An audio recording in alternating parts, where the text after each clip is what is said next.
మనకి భగవద్గీత అనేది మహాభారతంలో భీష్మ పర్వంలో 25వ అధ్యాయం నుంచి స్టార్ట్ అవుతుందండి. ఇది శ్రీకృష్ణ భగవానుడు అర్జునుని నిమిత్తంగా చేసుకొని సమస్త విశ్వంకి చేసిన ఉపదేశం ఇది. కురుక్షేత్ర యుద్ధం ముందు జరిగిన కొన్ని సందర్భాలని నేను మీకు ఈ వీడియోలో వివరిద్దాం అనుకుంటున్నాను. రాజసూయ యాగమందు పాండవుల ఐశ్వర్యాన్ని చూసి దుర్యోధనునికి మనసులో చాలా ఈర్ష్య కలుగుతుంది. అతడు శకుని మొదలగు వారి సూచనల మేరకు జూదం ఆడడానికని ధర్మరాజుని ఆహ్వానిస్తాడు. అతన్ని మోసం చేసి ఓడించి అతని సర్వస్వాన్ని లాక్కుంటాడు.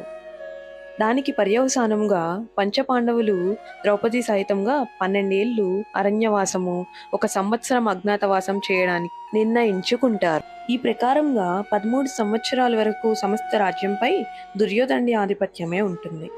పాండవుల అరణ్య అజ్ఞాతవాసములు అనుకున్న